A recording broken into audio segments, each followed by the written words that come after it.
Alors, mesdames et messieurs, bonjour. Nous sommes à la deuxième séance de notre série. Si tu ne me connais pas encore, c'est la première fois de me découvrir. Je suis Ekra Fresnel et j'anime Investir Jeune. Et l'objectif de cette vidéo est juste continuer la première partie de ce qu'on a abordé. La première partie qui parlait de comment accroître rapidement ton patrimoine lorsque tu es salarié. Et aujourd'hui, on va voir un nouveau jeu lorsque tu as ton propre compte. Alors, on y va.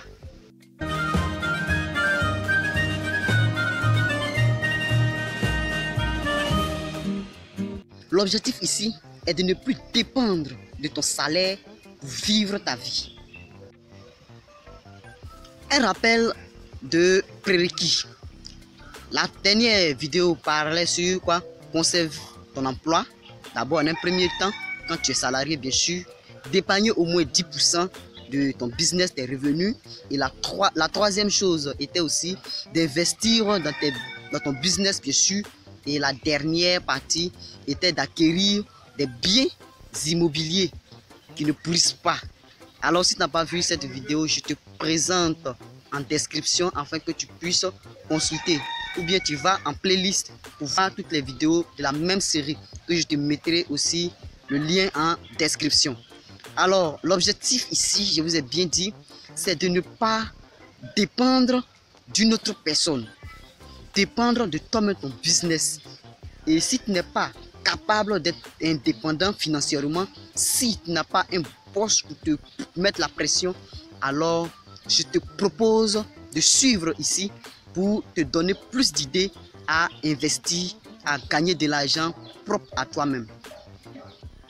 En tout cas, moi, je ne veux pas souffrir, comme je peux bien le dire, à ma vieillesse, comme je l'ai fait à ma jeunesse. Pour cela, je me donne toutes les opportunités en tant que jeune d'investir, de travailler dur pendant un certain moment, de me reposer tranquillement, car il y a des actifs qui me procurent de l'argent, tout ce que j'ai besoin. Pas besoin de faire de la belle vie actuellement, mais plutôt de me concentrer sur mon job pour me donner du bonheur.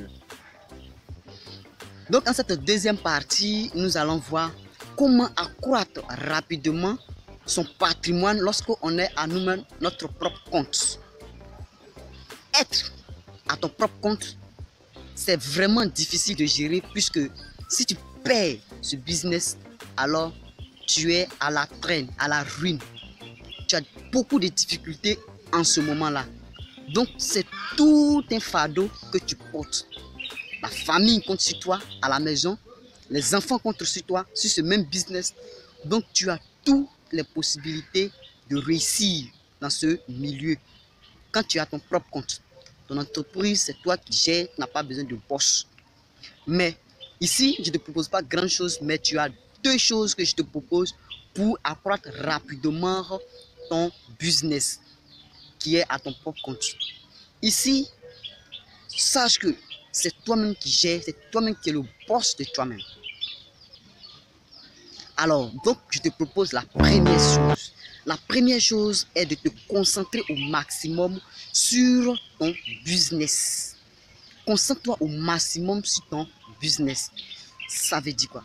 Ça veut dire que quand tu fais ton business, mets-toi à l'idée que c'est ton seul job. Si tu es renvoyé de ton propre entreprise, tu n'as pas d'autres entreprises ailleurs.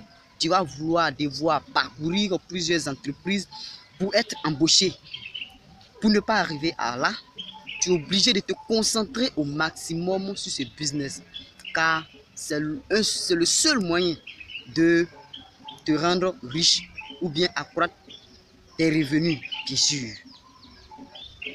Être évidemment à son propre compte, cela veut dire quoi? Cela veut dire que tu es le patron, tu es le boss de toi-même.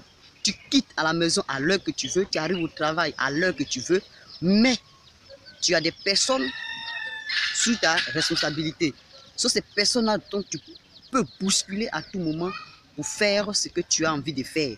Mais actuellement, tu n'as pas le droit à l'erreur. Tu as le droit de te concentrer au maximum sur tes revenus, ton business, tout ce que tu gagnes, tout ce que tu fais. c'est de se concentrer au maximum. Donc ici, il n'y a pas trop de commentaires puisque tu as ton propre compte, tu n'as pas besoin de pression. Donc tout ce que tu as à faire, c'est de voir la première vidéo que je vais mettre le lien en description ou la playlist que tu peux consulter pour voir comment accroître en tant qu'un salarié, comment le salarié doit faire pour posséder beaucoup d'actifs. Alors tu peux consulter ça et essayer de voir comment tu peux améliorer ces différentes techniques. Voilà pourquoi on passe à l'étape numéro 2.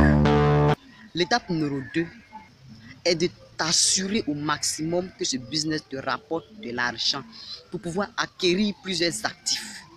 C'est long. C'est pour dire quoi? Que ce business que tu entreprends, c'est pas seulement rester en tant qu'employé de ton propre entreprise, mais plutôt avoir un esprit créatif. Avoir d'autres idées, de nouvelles idées qui vont te permettre de pouvoir agrandir ton entreprise et construire encore d'autres entreprises. Quand tu es à ton propre compte, c'est facile d'acquérir d'autres biens encore si tu gères très bien ces business. Alors, qu'est-ce que tu dois faire à ce niveau? Acquérir plusieurs biens. Et qui parle d'acquérir plusieurs biens, tu as des compétences d'abord. Étant à ton propre compte, donc tu as besoin de seulement des méthodes pour accroître rapidement ce business que tu entreprends chaque jour à ton propre compte. Alors mets tous les moyens à ta disposition pour pouvoir augmenter tes revenus. C'est tout. Le mal que je te souhaite, c'est d'être créatif, créer beaucoup de business, avoir beaucoup d'idées pour pouvoir améliorer les conditions d'augmenter tes capacités. Quand on parle de capacité, c'est être capable de produire plus d'argent. D'abord, l'entreprise doit produire plusieurs sources de revenus qui vont te donner l'occasion de créer d'autres emplois. Donc, ce que tu dois faire, c'est d'acquérir plusieurs actifs. Qu'est-ce qu'un actif? On va voir ça dans une vidéo. Et dès que je fais la vidéo, je mettrai la playlist du lien en description. Donc, les liens qui sont là vont te permettre de pouvoir voir les thématiques que j'ai développées sur cette chaîne. Alors, avoir plusieurs actifs. Ces actifs-là vont te donner de l'argent. Un actif, c'est une entreprise ou bien c'est ce qui te donne la possibilité de gagner plus d'argent, plus de revenus qui vont travailler pour toi chaque jour, te donner de l'argent. Pour cela, tu dois avoir ce qu'on appelle l'éducation financière. L'éducation financière, c'est ce qui va te permettre de gérer ton patrimoine, gérer le peu que tu gagnes et pouvoir savoir fructifier ça jour en jour, de minute en minute, qui vont te permettre de faire évoluer, accroître ton business. Alors c'est fini pour cette vidéo et en résumé, il faudrait dire que pour accroître rapidement ses revenus, lorsque tu as ton propre compte, il faudrait deux choses à suivre. La première des choses est de te concentrer au maximum sur ton propre business pour acquérir plusieurs biens, pour acquérir plusieurs choses. Te concentrer pour agrandir ton entreprise. Et la deuxième chose qui s'offre à nous est évidemment de t'assurer que ce business te donne beaucoup d'argent, te rapporte plus pour avoir le temps, l'opportunité de créer d'autres entreprises, pas forcément dans le même secteur d'activité, mais d'autres secteurs d'activité. Alors, avoir plusieurs actifs, quels sont les bénéfices? Les bénéfices sont de telle sorte que ces actifs-là te donnent l'opportunité d'être financièrement indépendant. Et plusieurs personnes travaillent pour toi. Et ces personnes-là ont l'idée de pouvoir s'enrichir sur ton dos. Et ce qui est bon lorsque tu as ton propre compte, c'est que tu embauches des personnes, que tu mets la pression et ces personnes travaillent pour toi. Ces personnes te font gagner de l'argent, te font te rendre riche au fur et à mesure. Mais toi, qu'est-ce que tu fais en retour? C'est de les payer, de les donner de l'argent. C'est ce que toutes les entreprises font. Mais on ne remarque pas ça. On veut rester sur leurs charges. C'est pas bien. Évoluons, travaillons au maximum pour être suffisamment indépendant, pour être libre dans notre pensée Et moi, je vous ai bien dit dans l'autre vidéo que ma première pensée, mon objectif premier est d'être indépendant financièrement à l'âge de 35 ans. C'est-à-dire à l'âge de 35 ans, j'ai plusieurs actifs, je n'ai pas besoin de travailler et je me promène et mes business me rapportent assez d'argent. Mon mindset me demande ça. C'est ce que je me suis fixé comme objectif et je vais l'atteindre coûte que coûte pour pouvoir m'épanouir dans cette société. Ciao, on se retrouve pour une nouvelle vidéo. Mais n'oublie pas, abonne-toi et active la cloche de notification pour ne rien rater sur les autres vidéos. Je fais des vidéos comme ça chaque jour, chaque semaine. Je réfléchis pour donner le maximum de moi pour remplir toutes les conditions pour être riche demain. Merci de m'avoir suivi. Ciao. Dans cette vidéo, je te promets de liker. Liker bien sûr et me poser toutes sortes de questions en commentaire. Ciao. On se retrouve pour une nouvelle vidéo.